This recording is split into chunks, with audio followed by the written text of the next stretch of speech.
மகாபாரதம் 7. பகவான் வராகர் மூதாதையர் வழிபாட்டு முறையை நிறுவினார். 4. வைசம்பாயனர் கூறினார், காலப்போக்கில் பிரம்மாவின் மகனான நாரதர் தெய்வீக சேவையை செய்து பின்னர் தந்தை வழி சேவையை செய்தார். பின்னர் தர்மரின் மூத்த மகனான பகவான் நரர் அவரிடம் கேட்டார், ஓ இருவரில் சிறந்தவரே, தெய்வீக சேவையிலும் ஏழைகளுக்கு சேவை செய்வதிலும் நீங்கள் யாரை வணங்குகிறீர்கள்? ஓ ஞானிகளில் சிறந்தவரே, நீங்கள் செய்யும் இந்த சேவை என்ன என்பதை சரியான நேரத்தில் எங்களுக்கு விளக்குங்கள். அதன் பலன் என்ன?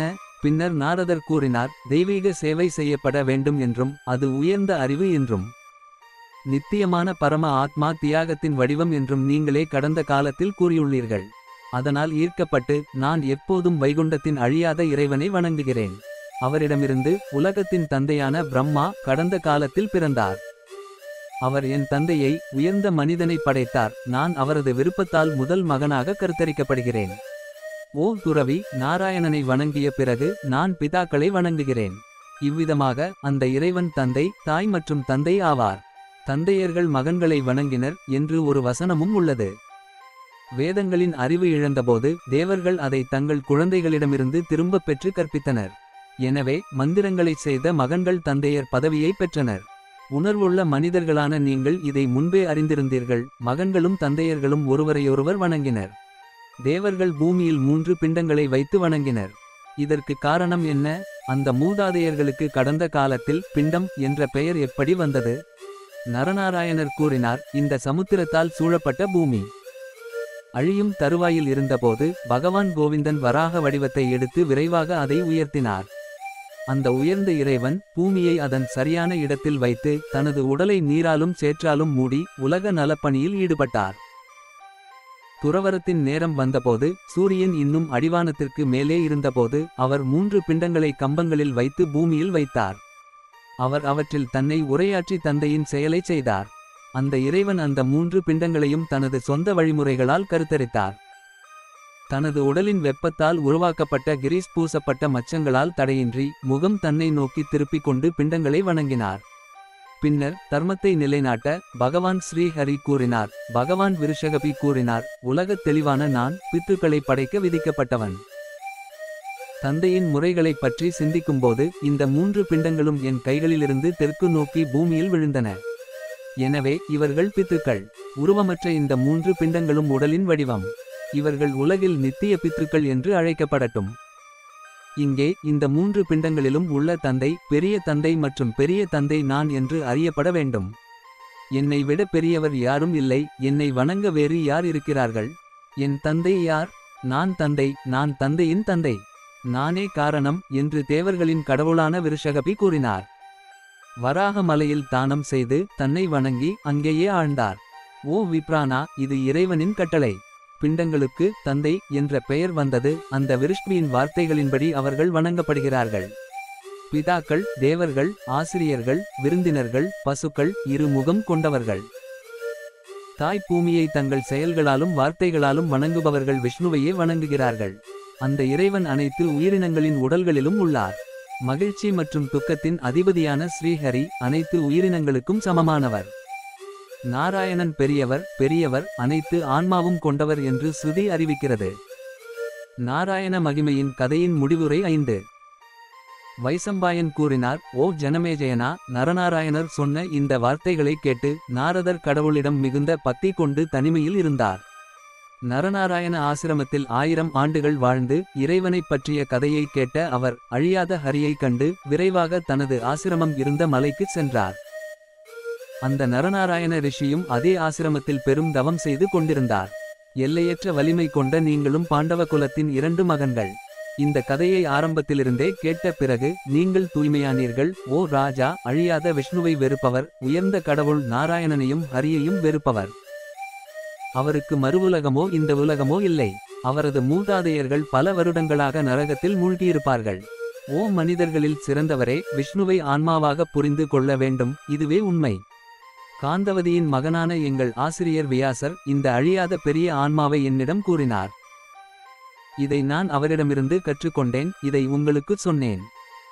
நாரதர் கூட இந்த இரகசிய தர்மத்தை ஜகந்நாதரான சக்ஷன் நாராயணரிடமிருந்து பெற்றார். இவ்வாறு இந்த மாபெரும் தர்மம் ஹரிகீதையில் பகவத்கீதை சமசாவிதி முறையில் உங்களுக்கு பேசப்படுகிறது. கிருஷ்ணபாயன வியாசரை நாராயணன் என்று அறிந்து கொள்ளுங்கள். ஓ புருஷவக்ரா, மகாபாரதத்தின் ஆசிரியர் வேறு யார்? அந்த இறைவனை தவிர வேறு யார் பல்வேறு மதங்களைப் பற்றி பேசியுள்ளனர்? நீங்கள் திட்டமிட்டபடி மகா யாகம் செய்யப்படட்டும். நீங்கள் அஸ்வமேத யாகத்தை திட்டமிட்டுள்ளீர்கள், மேலும் நீங்கள் தர்மத்தையும் கேட்டுள்ளீர்கள்.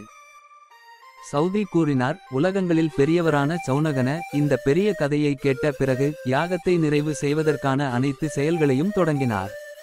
நீங்கள் கேட்டது போலவே நாராயணனின் இந்த கதையை நைமிஷாரண்யத்தில் வசிப்பவர்களுக்குச் சொன்னேன். நாரதர் இதை கடந்த காலத்தில் நமது குருக்களிடம் கூறினார். அந்த நேரத்தில் முனிவர்கள், பாண்டவர்கள், கிருஷ்ணர் மற்றும் பீமன் ஆகியோர் இதை கேட்டுக்கொண்டிருந்தனர். அவரே உயர்ந்த குரு, மக்களின் இறைவன், உலகத்தின் இறைவன், பரந்த ஆசனத்தை அணிந்தவர், வேத அறிவின் புதையல், ஷாமனின் விதிகளின் புதையல், இருவருக்கும் உயர்ந்த நன்மையை பயிற்சி செய்பவர், தேவர்களுக்கு நன்மை பயக்கும் அந்த ஹரி உங்கள் விதியாக இருக்கட்டும். அசுரர்களை வதம் செய்பவர், தீய சக்திகளின் புதையல், வெற்றியின் ஆதாரம், தேன் தாங்குபவரின் கையை உடையவர், தர்மத்தை புரிந்துகொண்டு பயிற்சி செய்தவர்களுக்கு வெற்றியை கொடுப்பவர், அதை பயிற்சி செய்தவர்களுக்கு பாதுகாப்பு அளிப்பவர், யாகத்தின் பங்கை ஏற்றுக்கொள்பவர். அவர் 3 குணங்கள், அல்லாத குணங்கள் மற்றும் 4 வடிவங்களை உடையவர். இவை அனைத்தின் பலனையும் பெறுகிறார். எப்போதும் இருப்பவர், தைரியத்தால் ஒருபோதும் அசைக்கப்படாதவர், ஞானிகளுக்கு சுய அறிவால் பிறந்த நல்ல வெற்றியை வழங்குவாராக. ஒரு மனதோடு உலகத்தின் சாட்சியாகவும் அழியாதவராகவும் புராணத்தின் மனிதராகவும் சூரியனின் நிறமாகவும் கடவுளின் நிறமாகவும் பாதையாகவும் இருக்கும் அவரை வணங்குங்கள். ஏனென்றால் சாலிலோத்பவ கடவுள் கூட அந்த முனிவரை வணங்குகிறார். அவர் அனைத்து உலகங்களுக்கும் காரணம். அவர் அமிர்தத்தின், மோக்ஷத்தின் இடம், நுட்பமான, உன்னதமான மற்றும் அசைக்க முடியாத சொல். ஓ தாராளமான ஷௌனா, தங்கள் மனதை கட்டுப்படுத்திய சாங்கிய யோகிகள் அவரை வணங்குகிறார்கள். ஹயக்ரீவ அவதாரம் 1. சௌனகர் கூறினார், பரமபுருஷர் தர்மரின் வீட்டில் நரநாராயணர் வடிவில் பிறந்தார் என்று கேள்விப்பட்டேன். ஓ மிகவும் குற்றமற்ற பிராமணரே, பிண்டோ பதி மகாவராகரிடமிருந்து எவ்வாறு வந்தது, ஆரம்பத்திலும் முடிவிலும் அவரால் என்ன முறைகள் வகுக்கப்பட்டன என்பது பற்றி நீங்கள் கூறியதை நான் கேள்விப்பட்டேன். குதிகளை விழுங்கும் நாராயணன் கடலின் வடகிழக்கு பகுதியில் ஹயக்ரீவ அவதாரத்தை எவ்வாறு எடுத்தார், மேலும் பரம புருஷர் பிரம்மா அந்த வடிவத்தை எவ்வாறு நேரடியாக கண்டார் என்பதையும் நான் கேள்விப்பட்டேன். ஓ முனிவரே, அளவிட முடியாத பிரகாசம் கொண்ட தேவர்களின் உயர்ந்த ஹயக்ரீவரை கண்டதும் பிரம்மா என்ன செய்தார்? ஓ உத்தமதி, பகவானின் அவதாரம் குறித்து புரிதல் இல்லாமல் எழும் இந்த சந்தேகத்தை போக்குபவர், அந்த பெரிய மனிதர் என்ன செய்தார் என்று எங்களுக்கு சொல்லுங்கள். இதுவரை எங்களுக்கு தகுதியின் கதையை சொல்லி எங்களை தூய்மைப்படுத்தினீர்கள். இதற்கு சூதரின் மகன் பதிலளித்தார், வேதங்களைப் போன்ற இந்த பழங்கால கதையை நான் உங்களுக்கு சொல்கிறேன். இதை வியாசர் மன்னர் ஜனமேஜயனின் புதல்வருக்கு சொன்னார். ஸ்ரீஹரி ஹயக்ரீவராக அவதரித்த கதையை கேட்ட மன்னரும் அதே கேள்வியை கேட்டார். ஜனமேஜயன் கூறினார், ஓ நல்ல மனிதர்களில் சிறந்தவரே, பிரம்மா ஏன் ஹயக்ரீவரை கண்டார்? அதை சொல்லுங்கள். இதற்கு வைசம்பாயனர் கூறினார், இந்த உலகில் எந்த உயிரினம் தோன்றியிருந்தாலும் அது அனைத்தும் 5 கூறுகளால் ஆனது. கண்ணுக்கு தெரியாத பகவான் நாராயணனே உலகை படைத்தவர். அவர் அனைத்து உயிரினங்களின் உள் ஆன்மா அனைத்தையும் கொடுப்பவர். அவர் நல்லது கெட்டது இரண்டையும் கொண்டவர். ஓ நிருபசத்தமனா, நான் சொல்வதை கேளுங்கள். 5 கூறுகளும் எவ்வாறு மிகப்பெரிய அளவில் அழிக்கப்படும் என்பதை நான் உங்களுக்கு சொல்கிறேன். பூமி ஒரு முனை பூமியில் கரைந்த பிறகு நீரும் நெருப்பில் கரையும், நெருப்பு காற்றில் கரையும், காற்று வானத்தில் கரையும், வானம் வெளிப்பட்ட மனதில் கரையும். பின்னர் வெளிப்பட்டவையும் வெளிப்படாத வடிவத்தை எடுக்கும். பின்னர் வெளிப்படாதது தனிநபருடன் இணையும்போது தனிமனிதன் எங்கும் நிறைந்திருப்பான். இவ்வாறு அழிவுக்குப் பிறகு எல்லாம் இருளாக மாறியது, எதுவும் தெரியவில்லை. தமசிலிருந்து தமசின் தோற்றமான அழியாத பிரம்மா தோன்றினார். அவர் அனைத்து பெயர்களிலும் வடிவங்களிலும் விராடுருவரின் உடலில் தஞ்சம் புகுந்தார். அவர் அனிருத்தர் என்று அழைக்கப்படுகிறார். இது முக்கிய ஒன்று என்று அழைக்கப்படுகிறது. ஓ ராஜா, அது 3 மடங்கு வெளிப்படாதது என்று புரிந்து கொள்ளப்பட வேண்டும். அறிவு பெற்ற அந்த கடவுள், பிரபஞ்சம், ஹரி, இறைவன், அவர் தூங்கிக் கொண்டிருந்தார். பல குணங்களைக் கொண்ட ஒரு விசித்திரமான உலகத்தை படைப்பார் என்று நினைத்தார். அவர் தண்ணீரில் படுத்திருந்தார். அவர் ஆணவம் கொண்டார். அந்த 4 முக பிரம்மா அனைத்து உலகங்களின் தந்தை, கிரண்யனின் கற்பத்தின் இறைவன். தாமரையில் கண்ணுக்கு தெரியாதவராகி அந்த நித்தியமானவர் தாமரைகளைப் போன்ற கண்களுடன் தோன்றி 1000 இதழ்களை கொண்ட தாமரையின் மீது அமர்ந்தார். அற்புதமான பிரகாசம் கொண்ட அந்த இறைவன் குழப்பமடைந்த உலகங்களைக் கண்டார். உண்மையுள்ள அந்த உயர்ந்தவர் உயிரினங்களை படைப்பதில் ஈடுபட்டிருந்தார். சூரியனின் கதிர்களைப் போல பிரகாசித்த தாமரை இலையில் நாராயணனைப் போன்ற 2 நீர்த்துளிகள் இருந்தன. ரஜஸ்தாவின் குணங்களை குறிக்கும் அழியாத அச்சுத அவற்றை கண்டார். தேன் போல பிரகாசித்த அவற்றில் ஒன்றிலிருந்து அவர் மது என்ற தாமச மது தைத்தியரானார். கடினமான மற்றொரு துளியிலிருந்து அவர் கைடபர் என்ற ராஜசதைத்தியரானார். மதுகைடப வதம் 2. கையில் ஒரு தடியுடன் தாமரை தண்டை பின்தொடர்ந்து ஓடிய மதுகைடபர் எல்லையற்ற பிரகாசம் கொண்ட பிரம்மாவை 4 வேதங்களையும் அழகான வடிவத்தில் உருவாக்குவதைக் கண்டார். பரந்த உயரமுள்ள அசுரர்கள் வேதங்களைக் கண்டு பிரம்மா அவற்றை பார்த்து கொண்டிருந்தபோது அவற்றை பிடித்தனர். பின்னர் பெரிய தானவர்கள் சனாதன வேதங்களை எடுத்துக்கொண்டு வடகிழக்கில் உள்ள கடலில் விரைவாக மூழ்கி படுகொழியில் நுழைந்தனர். பின்னர் வேதங்கள் திருடப்பட்டபோது வேதங்களை இழந்த பிரம்மா மிகுந்த துக்கத்தில் கடவுளைப் பற்றி பேசினார். வேதங்கள் என் உண்மையான கண்கள், வேதங்கள் என் உயர்ந்த சக்தி, வேதங்கள் என் முக்கிய புகலிடம், வேதங்கள் எனக்கு உயர்ந்த பிரம்மம். அசுரர்கள் இங்கிருந்து என் வேதங்களை வலுக்கட்டாயமாக பறித்துச் சென்றுவிட்டனர். வேதங்கள் இல்லாமல் எல்லா உலகங்களும் எனக்கு இருளில் இருப்பது போல் உள்ளன. வேதங்கள் இல்லாமல் உலகங்களில் சிறந்ததை நான் எப்படி உருவாக்க முடியும்? ஐயோ, வேதங்களை இழந்ததால் நான் மிகவும் வருத்தப்படுகிறேன். என்னுடைய இந்த துயரமும் நிறைந்த இதயம் வேதங்கள் இல்லாததால் தவிக்கிறது. இன்று இந்த துயர கடலில் இருந்து என்னை யார் மீட்பார்கள்? அந்த வேதங்களை நான் அன்பாக கருதினால் அவற்றை எனக்கு யார் கொண்டு வருவார்கள்? ஓ மிகவும் அதிர்ஷ்டசாலியே, இதைச் சொல்லிக் கொண்டிருந்த பிரம்மாவில் புத்தி எழுந்தது. அவர் ஓ ஞானிகளின் ராஜாவான ஹரியை புகழ்ந்து பாட பிரம்மா கூறினார். ஓ வேதங்களின் இதயமே, உங்களுக்கு வணக்கம். என் மூதாதையரே, உங்களுக்கு வணக்கம். ஓ ஆண்டவரே, உலகங்களில் முதன்மையானவர், அனைத்து உலகங்களுக்கும் மேலானவர், சாங்கிய யோகங்களின் புதையல், நான் உங்களை வணங்குகிறேன்.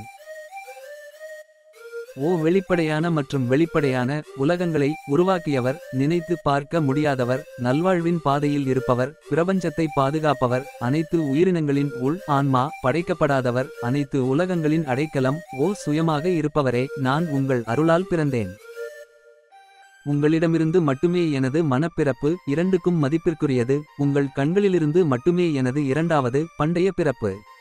உங்கள் அருளிலிருந்து மட்டுமே எனது 3வது வாய்மொழி பிறப்பு.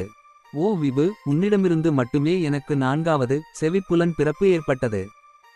ஓ அச்சுதரே, நான் உன் நாசி துவாரங்களிலிருந்து இன்னொரு பிறவி எடுத்தேன். உன்னிடமிருந்து என் 6வது கருமுட்டை பிறப்பும் வந்தது. ஓ இறைவா, இப்போது 7வது பத்மஜா பிறப்பு நிகழும். இவ்வாறு ஒவ்வொரு படைப்பிலும் ஓ 3 குணங்களுக்கு அப்பாற்பட்டவனே, நான் உன் மகன் என்று அறியப்படுகிறேன்.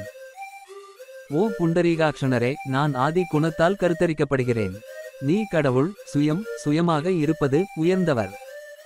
நீ என்னை வேதங்களின் கண்ணாக படைத்தாய். நான் வேதங்களின் கண்ணாக காலமற்றவனாக பிறந்தேன். என்னுடைய அந்த கண்கள் வேதங்கள் திருடப்பட்டுள்ளன. நான் குருடனாகிவிட்டேன். நீ ஞானம் பெற்றாய். நான் உனக்கு மிகவும் பிரியமானவன், நீ எனக்கு மிகவும் பிரியமானவன். என் கண்களை எனக்கு கொடு. மதுகைடபனின் கொலை 3. வைசம்பாயனர் கதையை தொடர்ந்தார். இவ்வாறு பிரம்மாவினால் துதிக்கப்பட்ட பிறகு எங்கும் நிறைந்த இறைவன் தூக்கத்திலிருந்து விழித்து வேதங்களின் வேலையில் ஈடுபட்டார். அவர் செல்வமும் யோகமும் கொண்ட 2வது உடலை அணிந்தார். சந்திரனைப் போல பிரகாசிக்கும் உடலையும் அழகான மூக்கையும் கொண்ட தூய வேதங்களின் தலையாக ஆனார். நட்சத்திரங்களும் நட்சத்திர கூட்டங்களும் கொண்ட வானம் அவரது தலையாக மாறியது. அவரது தலைமுடி சூரியனின் கதிர்களைப் போல நீளமாக கீழே விழுந்தது. அவரது காதுகள் வானமும் பாதாள உலகமும் ஆகும். அவரது நெற்றி பேய்களை பிடிக்கும் பூமி. கங்கை மற்றும் சரஸ்வதி அவரது காதுகள். 2 கடல்கள் அவரது புருவங்கள். சந்திரனும் சூரியனும் அவரது கண்கள். மாலை அவரது நாசித்துளைகள். ஓம் அவரது அலங்காரம். மின்னல் அவரது நாக்கு. ஓ ராஜா, சோமபர போன்ற தந்தைகள் அவரது பற்கள். கோலோகா மற்றும் பிரம்மலோகா 2ம் அந்த மகான் ஆன்மாவின் உதடுகள். ஓ ராஜா, அவரது கழுத்து இரவு, குணங்களுக்கு அப்பாற்பட்ட இரவு. இப்படி பல்வேறு சிலைகளால் சூழப்பட்ட முடி கொண்ட தலையும் எல்லாம் அறிந்தவருமான அந்த இறைவன் அங்கிருந்து உள் உணவை பெற்று ரசதலத்திற்குள் நுழைந்தார். ரசதலத்தில் நுழைந்து உயர்ந்த யோகத்தில் தேர்ச்சி பெற்று போதனைகளின்படி ஒரு குரலில் உத்திதத்தை பாடினார். அந்த குரல் மருதனியின் குரலுடன் அனைத்து பூதங்களின் குணங்களுடனும் இணைந்து இனிமையானதாகவும் புனிதமாகவும் ஒரு சிறந்த ஒலியாக மாறியது. பின்னர் அந்த 2 அசுரர்களும் காலத்தால் பிணைக்கப்பட்டு வேதங்களை ரசாதலத்தில் வைத்து ஒலி வரும் திசையை நோக்கி விரைந்தனர். இதற்கிடையில் ஹயசிரோதரர் என்ற கடவுள் அனைத்து வேதங்களையும் படுகுழியில் இருந்து எடுத்து பிரம்மாவிடம் திருப்பிக் கொடுத்தார். இதனால் அவரது இயல்பை மீண்டும் பெற்றார்.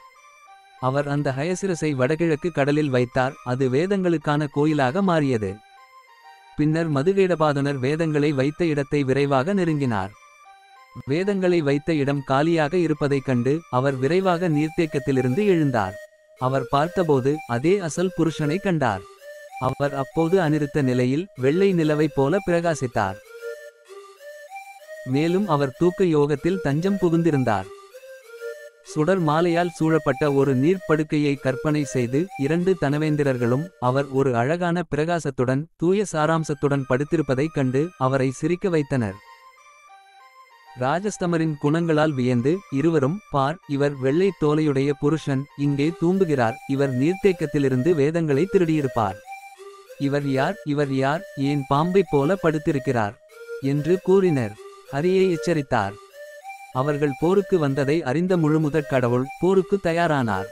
அதன் பிறகு அவர்களுக்கும் நாராயணனுக்கும் இடையே ஒரு போர் வெடித்தது. வெள்ளியால் ஆன அந்த மதுகேடபர்களை பிரம்மாவை திருப்திப்படுத்த மதுசூதனன் கொன்றான். இவ்வாறு அவர்களை கொன்று வேதங்களை கொண்டு வந்த முழுமுதற் கடவுள் பிரம்மாவின் துயரத்தை போக்கினார். பின்னர் ஸ்ரீஹரியின் அருளால் வேதங்களை பெற்ற பிரம்மன் உயிரினங்களின் அடைக்கலங்களாக இருந்த அனைத்து உலகங்களையும் படைத்தார். உலகங்களை படைக்க தேவையான புத்திசாலித்தனத்தை வழங்கிய பிரம்மன் தான் வந்த இடத்திற்கு திரும்பினார். அந்த 2 கொடூரமான அசுரர்களையும் ஹயக்ரீவ வடிவில் அலங்கரித்து பெரும் அதிர்ஷ்டசாலி ஹரி மீண்டும் தர்ம பிரச்சாரத்திற்காக அதே உடலை எடுத்தார்.